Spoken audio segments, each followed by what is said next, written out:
বিশ্বজুড়ে শান্তির প্রস্তাব দিয়ে শান্তির জন্য নোবেল পেতে চাওয়া ডোনাল্ড ট্রাম্প ভেনেজুয়েলার রাষ্ট্রপতিকে সস্ত্রীক তুলে নিয়ে চলে এলেন আমেরিকায়। আচ্ছা, এটা সম্ভব?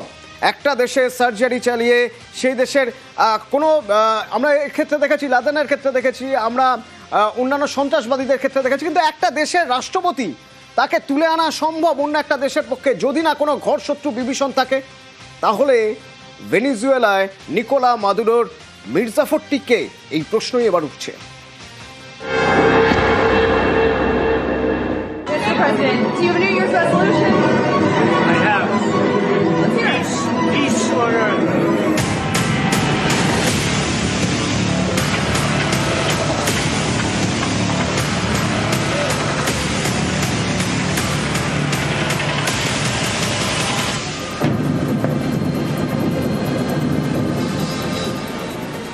একটা দেশের রাষ্ট্রপতিকে তার বাড়ি থেকে অপহরণ করে নিয়ে গেল America.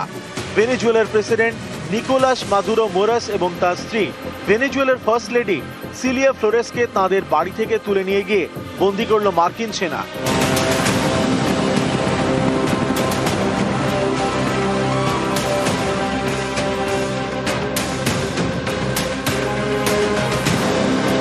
At 10:46 p.m. Eastern Time last night, the president ordered the United States military to move forward with this mission. Aircraft began launching from 20 different bases.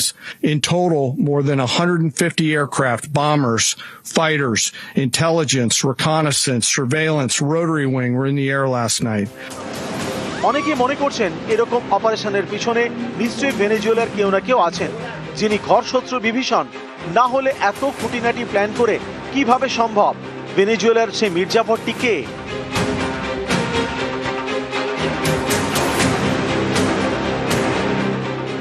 মাসের পর মাস ধরে ছক কষেছে আমেরিকা, সেই মতোই অপারেশন। শুক্রবার রাতে ভেনেজুয়েলার রাজধানী কারাকাসে আমেরিকার অপারেশন অ্যাবসলিউট রিজলভ। এর জন্য গত কয়েক মাস ধরে তৈরি করা হয়েছে স্ট্র্যাটেজি। মার্কিন সেনার সঙ্গে যৌথভাবে কাজ করেছে গোয়েন্দা সংস্থা সেন্ট্রাল ইন্টেলিজেন্স এজেন্সি সিআইএ। ভেনেজুয়েলার নানা প্রান্তে মাকড়সার জালের মতো ছড়িয়ে পড়ে। রাষ্ট্রপতির গতিবিধির উপর প্রতি মুহূর্তে নজরদারি চালানো হয়।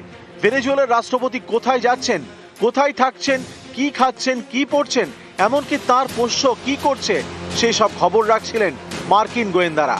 এরকম ভাবেই মাসের পর মাস ধরে নজরদারি। তারপর শুক্রবার রাতে operation.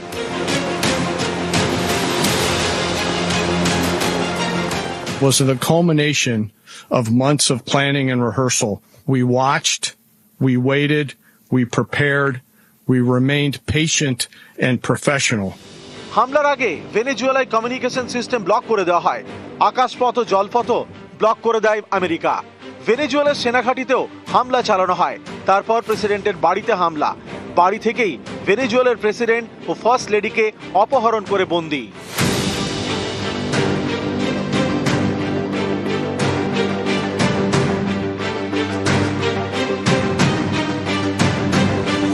I want to thank the men and women of our military who achieved such an extraordinary success overnight with breathtaking speed, power, precision, and competence.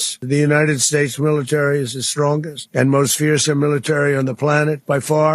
With capabilities and skills our enemies can scarcely begin to imagine. We have the best equipment anywhere in the world. Delta ফোর্সের প্রশংসায় পঞ্চমুখ Trump.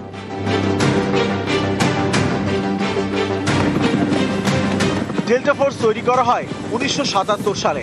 American সেনার বহু গোপন এবং ঝুঁকিপূর্ণ অভিযান চালিয়েছে এই এলিট ফোর্স, যেমন পাকিস্তানে ঢুকে ওসামা বিন লাদেনকে খতম করা। The United States has conducted an operation that killed Osama bin Laden. Delta ফোর্সের টার্গেট কখনো লাদেন তো কখনো আবার বাগদাদি।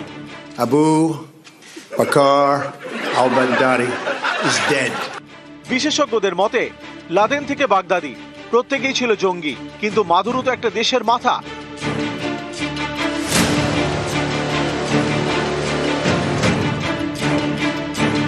তার দেশের কেউ মির্জাফর না হলে কি এইভাবে প্রেসিডেন্টকে তার বাড়ি থেকে অপহরণ করা সম্ভব? এই সূত্রে অনেকে বলছেন ভেনেজুয়েলার বিরোধী নেত্রী মারিয়া করিনা মাচাদোর কথা। গত বছরের নোবেল শান্তি পুরস্কারে জয়ী এই মানবাধিকার কর্মী। নোবেল পুরস্কার পেয়ে তিনি সেই সম্মানকে ট্রাম্পের উদ্দেশ্যে উৎসর্গ করেছিলেন। শুধু তাই নয়, ভেনেজুয়েলার মার্কিন সেনা অভিযানের পক্ষেও বারবার গলা ফাটিয়েছেন।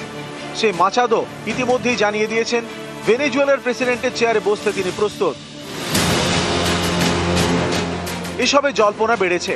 অনেকেরই প্রশ্ন, ভেনেজুয়েলার প্রেসিডেন্টের সঙ্গে বিশ্বাসঘাতকতা করল কে? মাদুরোর মির্জাফরটি কে? নিউজ 18 বাংলা।